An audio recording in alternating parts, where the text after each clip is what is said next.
Design shapes the way you live. I'm Nico, an interior design expert focused on the connection between home and well-being.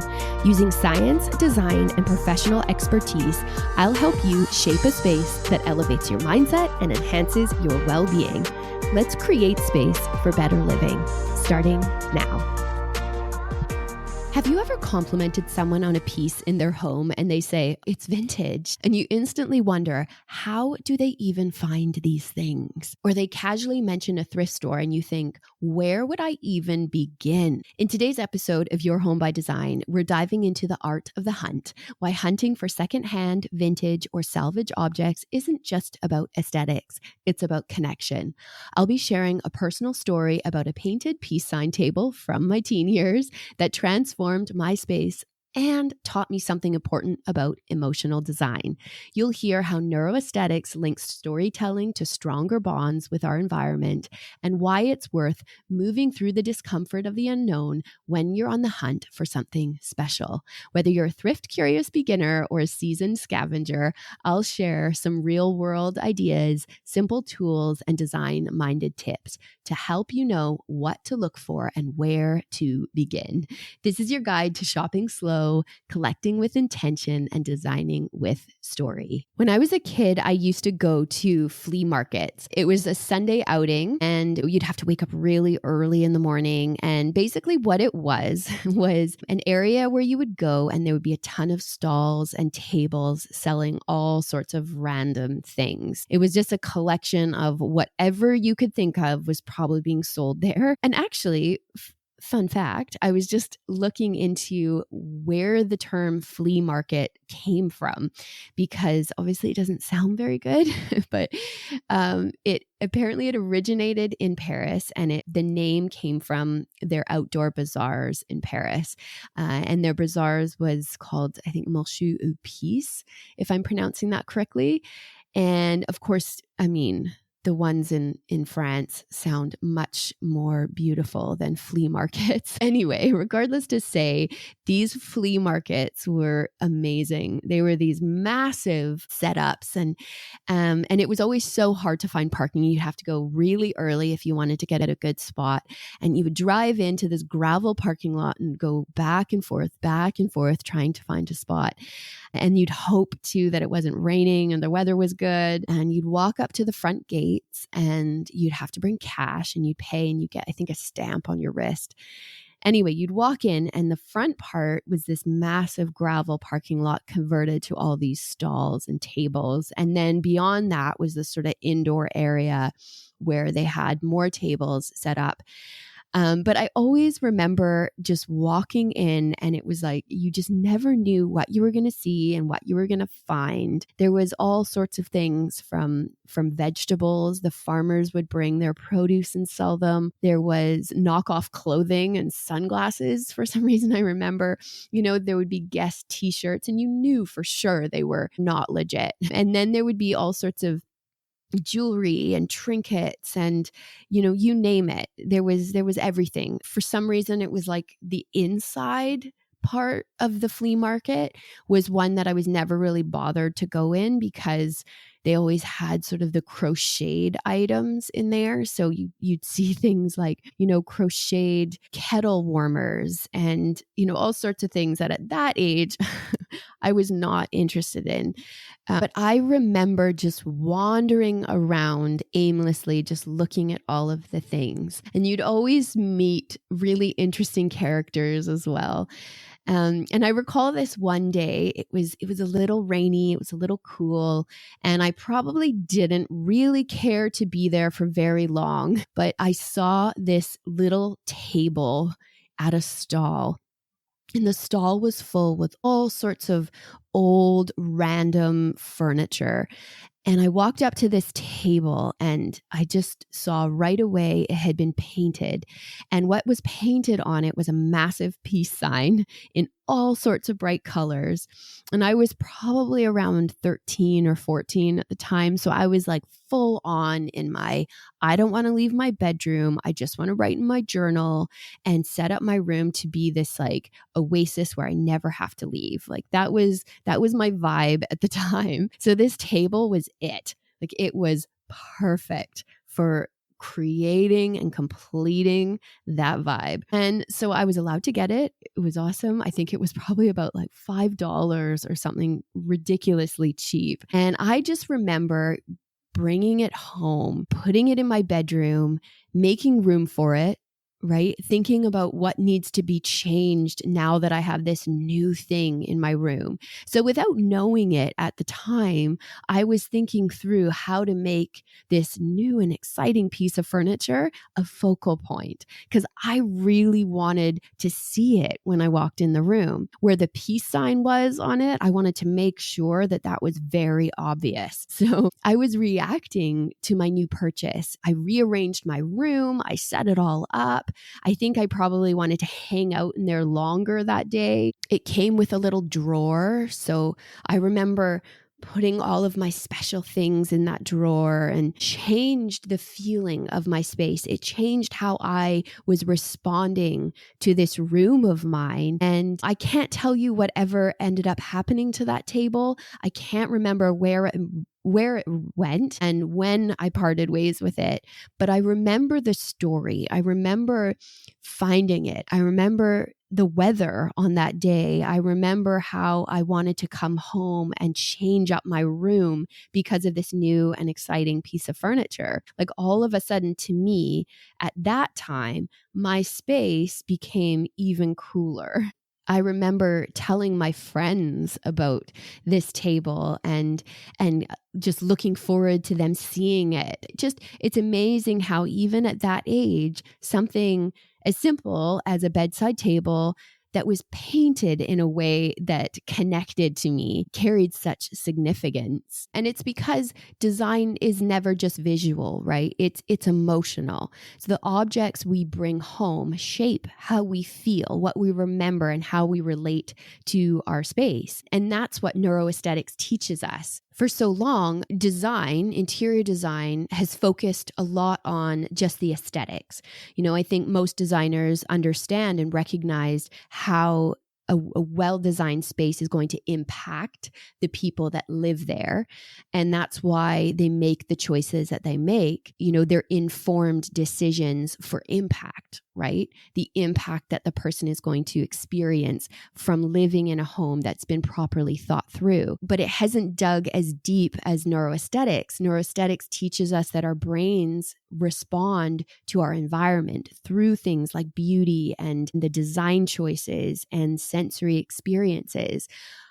Our spaces shape our lives. And when we fill them with objects that carry stories, there is a profound impact on us. I know that I connected much more to my room after that bedside table. And there's been so many more things like that have happened to me. But as a young person in my early teens, that impact was really felt. And I can recall that even now. And if I think back, like why would that have had such an impact on me at the time? Well, anytime we get to carve out a space, right? We get to really personalize an environment. And when we look at why that bedside table would have had such an impact on me, and why when any of us make choices in our environment that where we can feel the benefits, right? What's happening there? When we have the liberty to carve out a space in any way, whether that's just making simple choices or making large design choices,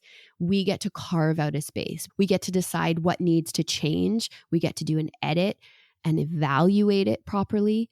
We're connecting to our space through seeking things out. We're connecting to ourselves, to our story, to our past, all of those things. And every time we get to make a decision that aligns with what we love, what we see to be beautiful, it's going to have an impact on us. Just like that bedside table, when I saw that, it was old, but it had been painted fresh, and what was painted on it spoke to me at that time, at that age, right? And I was able to bring it home. And then I had the liberty of being able to change up my space and rearrange and then make more choices based off of that one simple decision of bringing that table home.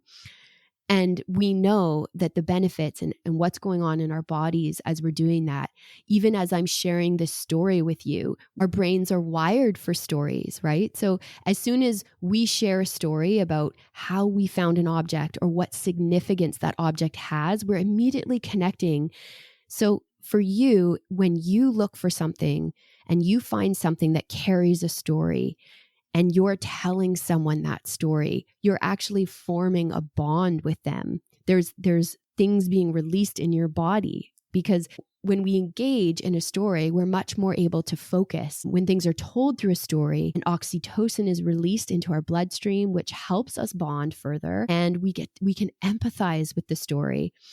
And when something occurs where we're following along that story, it's called narrative transportation, where you almost visualize yourself in that story. You can empathize with that story. You become the characters of that story. So storytelling in interior design is very important. And just know that when you're finding something, like that might not be your intention. I'm going to find something so I can share this story so that I can connect better with the people in my life. But try to think about that. Try to think about when you fill your environment with things that tell a story, you're reinforcing that story for yourself. So you're bringing joy into your life.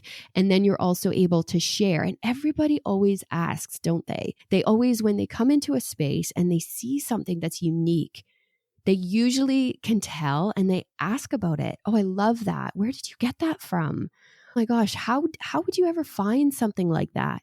People really do pick up on the significance of an object, even when you don't have to tell them. So when you do find something, pay attention to that as well. Pay attention to how often someone picks up on that one thing that you found that carries significance for you and that holds impact to you personally. So if we know that bringing objects into our spaces with significance has benefits, then how do you start? How do you start finding these things that carry a story, that are interesting, that add that style to your home? I know a lot of people are just not interested in wandering around a thrift store on the regular. I know I have a few friends that just cannot see themselves doing that. Although I know that they would want to have interesting things in their home. They just don't see themselves being able to find them in the thrift store. So I just want to say, if that's you, if you're somebody who isn't bothered to wander around a thrift store, I'm going to tell you that it's worth exploring. It's worth trying, or at least looking at other ways that you can do this.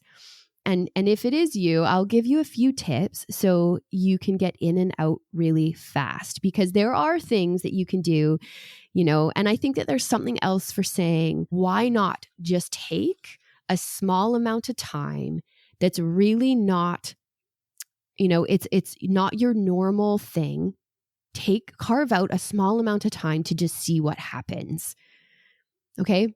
So now I'm going to share where you can go, the kinds of places that you can visit, what are some things you can look for, and then the ways you can find them. So like tips on how to hunt. Okay. So the first thing is, where are you going to start? And there are so many places that you can look at going. It doesn't just have to be thrift stores. It can be salvage yards. So salvage yards have all sorts of things, but typically they tend to be a little bit more sort of architectural. So, or things that they've pulled from houses. So maybe larger items. You can find like plumbing. So if you say, for instance, if you're looking for a really unique, like old vintage sink for a powder room, that could be a really good place to find it. I know there, all the colorful toilets, like, do you remember those purple toilets and green toilets? Well, if you're interested in doing something bold in your powder room and, that style fits to what you've got going on, then for sure, a salvage yard would be a great place to find that. They also have things like closet door. I was looking the other day and I saw these beautiful doors. They were like French doors. They're patina, so the paint was chipped and worn. And I just pictured how beautiful they would look going into a master closet and just on rails at the top and the bottom, and you slide it open with these big, beautiful, ornate hardware, and keeping that patina. And something like that, when you not to just go on a little design tangent here, but if you were to do something like that, you can juxtapose it to something a little more fresh and modern and clean, because the patina on these was really quite something. Anyway, things like at salvage yards, you can find lighting, fireplace mantles, and then thrift stores. Thrift stores have such a range, right? I mean, you walk into a thrift store and you just never know what you're going to find. You could find nothing. Sometimes you walk in and there really isn't anything that interesting. And other times you walk in and you can't even believe what you've come across. I remember seeing a really, really nice bowl.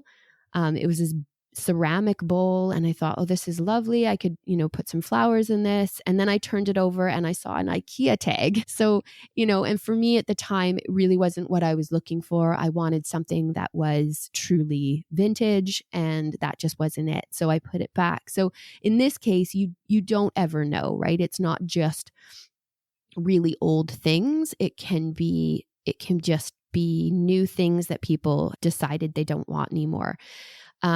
And then there's things, estate sales you can go to, and those are always great. They're a little harder to find, I would say there probably isn't as many that you can go to. So that might just be something you keep an eye out for. And if one happens to pop up, you can check it out. Estate sales can be great. You can come across some amazing, beautiful things there. But again, you have to look for it, and then you have to make sure you go. And then there's places like, Facebook Marketplace, right? You can have a look on there. Facebook Marketplace, of course, you're not physically going in, you're just logging on. So I think in this case, what I would encourage is there's something really cool about actually making the effort and wandering around and looking for things, because you get exposed to a lot of things, and you can pick things up, you can pay attention to details, and then you start getting familiar with things that might have value versus things that don't. When you're just looking online, you're not able to feel it and touch it and see it in person.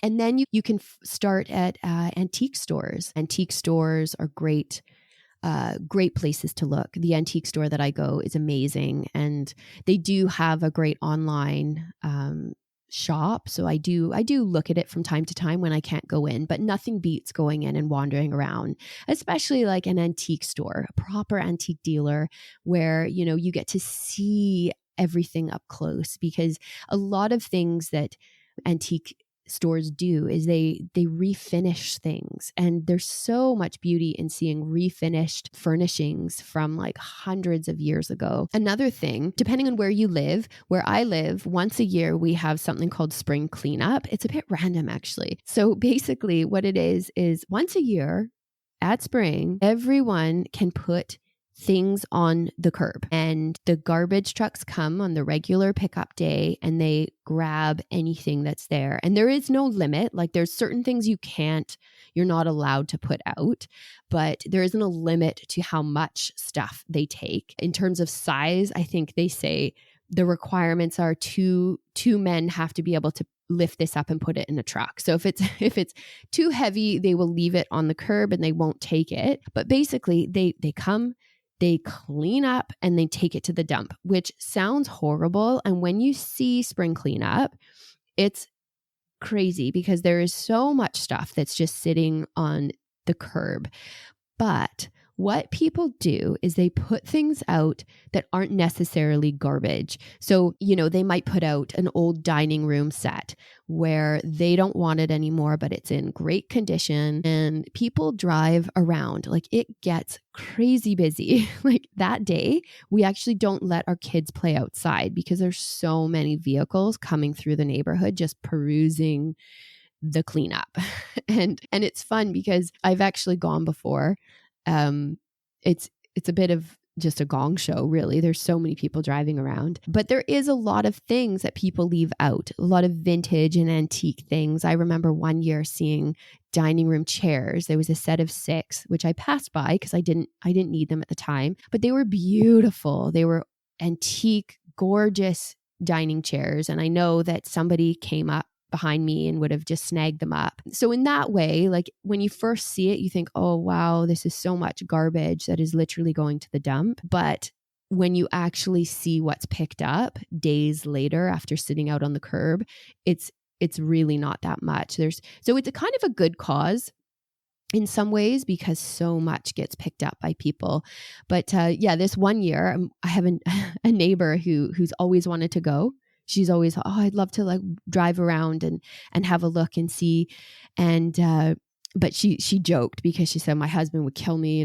He's like, he never tells me when it is because he doesn't want me driving around and finding anything and adding more to what they have in their house. And so I said, well, he has like, I could drive his truck one year. He had this old beat up pickup truck that was a standard and she didn't drive standard. And so she had said, like I would totally take his truck if I only knew how to drive standard. And I'm like, well, I know how to drive standard. So this one year we went and it was hilarious because it was pouring down with rain. Neither of us were really looking for anything. It was just like an excuse to bomb around and see stuff. But her truck was hilarious. It was like I got in and she couldn't drive stick. So I'm driving. And the thing is like, there's a hole in the bottom, like where my feet are. I can actually see the concrete below me. There's like a 4x4 little hole. And it's like, so we leave her house and we go to the gas station.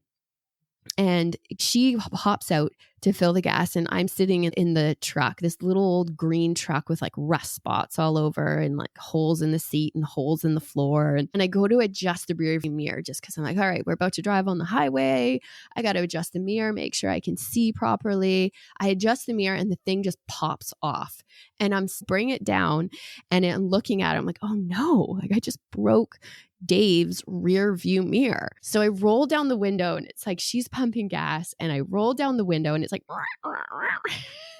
and I'm laughing so hard and I just look at her and I hold the rear view mirror out and she just starts dying. She's like, this is too much. So anyway, we get back in the truck and we drive around and the whole thing was just like comical.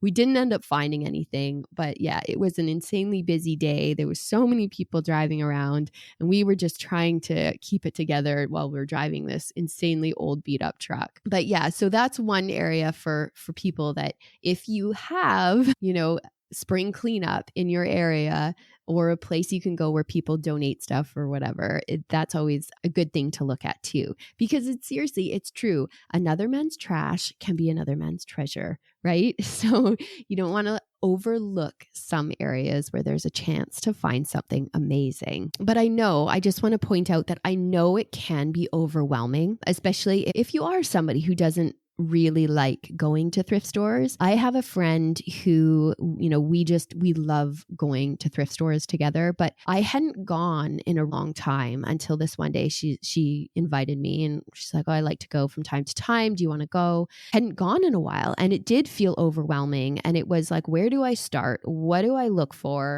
So it can absolutely feel like a lot. And it can feel like a time suck, especially when we're so used to being able to search and order things online and have them sent to our door. But I do think it's an important thing, and it's more important than ever to create an experience, right? And to take the opportunity to slow down and just do something a little different.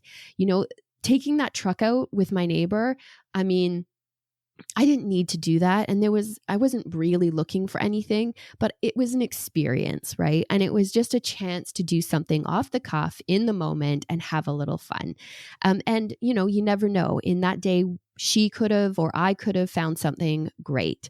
So, but what I will say is that it's so important to make a list, and I'll get into that in a minute, but especially when you start to feel overwhelmed, because it can really cut down on a lot of time. For those of you who want to get in and out, like I personally, I have a running list on my phone and I keep it on my phone. The note is called Thrifty. And I just, from time to time, when things come up, if I think about something, I just add it to the note. So for instance, if I'm making, say, a flower arrangement and I think, I would have loved to have used this size vase or that size, then I usually just note it in my note and the size that I'd be looking for, and maybe whether I'd want it to be a ceramic or glass, or if there's a particular style of glass that I want. And I I make a little note. Or if I'm doing a little edit of, say, my living room, and I'm looking around and I think, oh, I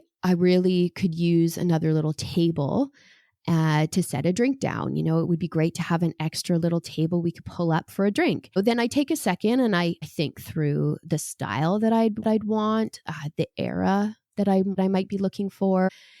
And I just make note of it. For instance, like a barley twist 3-legged stool, which happens to be on my list right now, which, by the way, I just looked on First Dibs recently and I just saw the cutest stools. I actually made a little Instagram and Pinterest post about it because there was a few that I am in love with. But, if you want to get familiar with the style of things, right? So for instance, that table that I saw on First Dibs, I'm not in any rush to get this table. I'm okay to wait and just kind of see if I happen to come across one myself. But otherwise, I would consider purchasing one, going to First Dibs and actually buying it. But you can do that, right? You can look at places like Oblist. You can look at places like First Dibs and browse through their amazing things and make note and take screenshots, right? Put it in your little thrifty note, or you can always, if you really find something that you love and you don't want to wait and you want to avoid the physical hunt, then you can purchase, directly. But I do think it's important to have an experience and add a little fun where you can and create something interesting. So now I want to talk about what you can look for, because when you're looking on your note, like what are the things that are good to find at places like these? What are the things that you can kind of hone in on and really focus on? So I would say some really good things to look for. If you're going to a salvage yard, for instance, you can look for things like architectural moldings. Right now I have this idea for my bedside tables, and it's going to take me a little while to find the right thing because I have a very, very specific thing I'm looking for. But something, going to a salvage yard and looking for architectural moldings, for me, to do that is what I'm going to have to do. So for you, if you want to add in anything really interesting to your space, those salvage yards with architectural details, you can find things like corbels. You can find things like shelf brackets, or just get creative with the little things that you find. Like let it inspire something, right? Like, oh, I could use this hardware for my pantry instead of my regular hardware, or, whatever, just get creative in that way. But, like looking for things like architectural moldings, you wander around and you can just find such amazing things at salvage yards architecturally. So like moldings and corbels and those sorts of things are great. You can look for things like carved wooden objects. You can look for things like vintage stools, like little small stools that can either be used as a little side table or a stool tucked under a console table or something, or in front of your fireplace, for extra seating. So vintage stools are great. And then often you can find them with all sorts of patinas. Some still have paint chips on them, or the wood is faded in certain areas, or so you can really feel the age of a piece by how the wood looks. Things like handmade pottery. Handmade pottery is a great thing to find at a thrift store because there's usually a lot of options. But if you do want something that's authentically vintage or an antique, then just look at the stamp on the bottom and you can usually tell more or less. But like brass hooks and hardware, as I mentioned, those are great things to find. I recently found for our Easter dinner, so not super recent, but a like cylindrical vases, basically, they're baskets, they're hand woven baskets, but I use them as vases. So I put a glass insert in them and decorated them with flowers, and that just added such a spring touch to our table. So hand woven baskets are great, especially as we're entering into the summer. We've arrived in summer. That's a great thing because you can use them outdoors as well. Things like oil paintings. Oil paintings are so fun to try to find. I've found a couple in the past where they were just a steal and they were beautiful. That's a great thing to look for. And also, even if you find a piece of art and you don't love the art, but the frame is really ornate and old, you can actually take the piece of art out and then add something that you love in the frame. So you're getting that age and that vintage feel with the frame. And keep an eye out for things that are still made today. So things like dishware, because a lot of dishware is still being produced, but the vintage kind are a little bit different, and they're true to the age that they were made. So in the 70s, you're going to see, maybe more pastel colors and that sort of thing.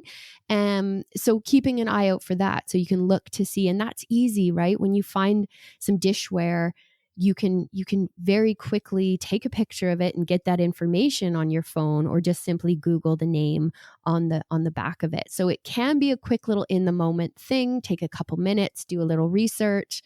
And then vases are a great thing to get. I am such a sucker for a good vase. I have a mix of them, and I think I have to stop because I've got ceramic, I've got crystal, I've got varying heights. I love putting them in the bathroom, and like we have in our yard, we've got some trees that I like to cut branches from. In the summer, we've got cut flowers that I use, not a lot. Like I don't have a huge beautiful cut flower garden. I've specifically plant a few cut flowers that I can use inside. So we do that. Yeah. And then things like candlesticks. Candlesticks are always a fun thing to find. And there's usually so many different ones. And there's glass and ceramic and brass. Brass ones are awesome, but candlesticks look great in vignettes, right? So if you're trying to create, say you have a bookshelf that you're wanting to add interest to, and you want to create a little vignette, candlesticks are a great little filler that you can plop in there. Things like carnival glass, which is uber popular right now, but carnival glass is that sort of colorful, frosted, iridescent, more so, I guess, glass. But something else is that if you come across a set of something or you want to start collecting, right? If you've got a sort of theme of something that you want to start collecting, say a specific type of ceramic, then consider grouping them together, keeping them together versus dotting them around the room, because collectibles have so much more impact when they're actually displayed together. So like in a cabinet or something, you could have a very specific cabinet that's just for your little collection. But I always err on the side of like, don't start collecting too many different things, maybe pick one thing if you're going to collect and do that so that you don't run the risk of it looking cluttered or lacking in theme, right? And then wicker accents, we talked about that, but even things like lampshades and small wicker tables or trays, wooden decor, I mentioned that, but yeah, just small ornate little like carved mirrors even out of wood, or small tables out of wood. I love milking stools, so that's always a great thing. And then of course stone, any sort of stone that you come across, whether it's a tray or a bowl. I found these beautiful marble bookends once, and then antique mirrors. Those are always good to do because some mirrors come with the most beautiful patina on the mirror itself. Okay, so now I want to talk about how to do it. So I want to share some tips on how to stay focused, what little tricks that you can use just to keep you on track and to make the trip more successful. So the first thing I would say is to get that little thrifty list going, right? Make your on the things that you would be looking for, and maybe take some time on that before you start going around. I don't know if, depending on your comfort level, if you'd rather build up a bit of a list first before you go, but that is definitely helpful.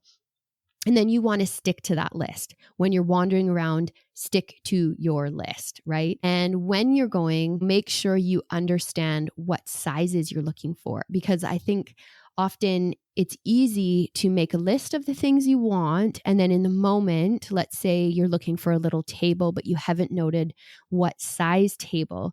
You're in the moment, you're feeling a little overwhelmed. There's a lot of stuff to look at. You see this table, you think you love it. You're like, yep, I want to get it. But you forget to think about the height, right? And so you bring it home and you're like, darn, it's the wrong height. Then you're stuck with this table, right? It just means that do a little homework before, go through your list, look at each item and say, where is this going? what size do I need it to be? If there's a very specific size, make sure you jot it down, right? And then when you're out, bring your tape measure with you. Make sure you're measuring everything as you go. And one of the things that you can do, which I think simplifies it a little bit, is you can focus on one area at a time. You don't have to just go to an antique store or a salvage yard and wander around and think whatever kind of comes to mind.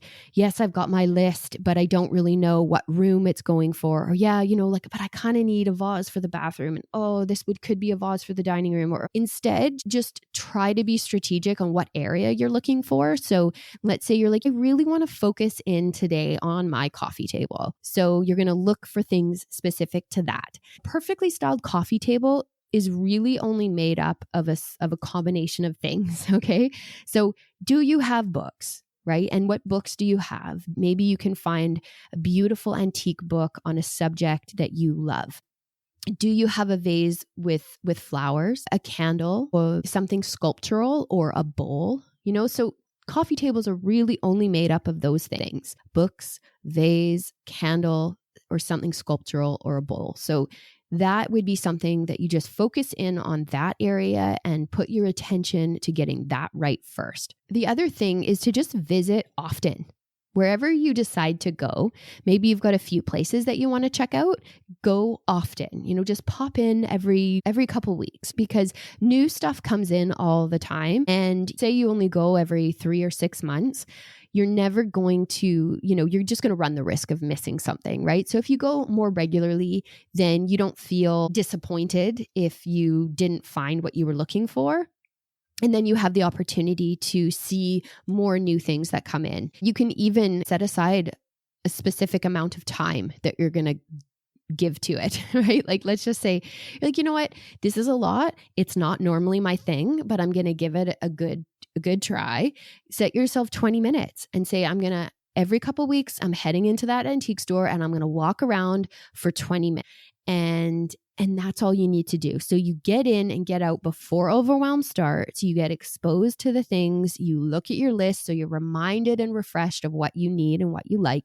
You're able to go home. Maybe you saw something when you were there that kind of caught your eye. So now you can go home and mull that over and look at your space. And do you want to add it to your list? Is it something that you might want to go back for? So that just allows for that to happen. It also lets you research things a little bit, right? So if you've seen something, you can look into the certain style that you like and research where it came from and how to know if it's authentic and what sort of details that you really liked about it. And maybe you can jot down, I really loved that the legs of the tables curved like this, and that lends itself to this particular genre. So I'm going to look for that next time. So then the next time you go in, instead of saying, I'm looking for a table, you can say, I'm looking for a Victorian table, right? So it allows you to narrow those choices down. And I do just want to add something to keep in mind is just to be okay with walking away from something that's not on your list. Because trust me, I've been in the moment and seen something that I love and I've got it and brought it home. And I'm like, oh, why did I get that? Like, don't really need it. And now I have to find a place for it. Right. So I think that just being okay. And I've learned that over the years is like, you want your space to be curated. You don't want it to be over collected. You don't want it to be full of random things. So you're finding things with intention, looking for that story so it looks curated, which makes it feel elevated and intentional. So the last thing I want to talk about quickly is just, how do you spot a good story? Because when we're looking at adding interesting pieces into our home, what makes something interesting, as I mentioned, is often the story that comes with it. How do you find a story? How do you create something, connect with it in that way? And one of the things that I would say is just to get comfortable with asking. Talk to the people in the stores. Wherever you go in, they usually have insight into the items that they bring in and who dropped them off and all of that sort of stuff. So just ask, who made this, or where did it come from? Do you know how this was used? Do you know, depending on where you are, but I remember being in an antique store and asking a question, and the story that I got, it was just so interesting.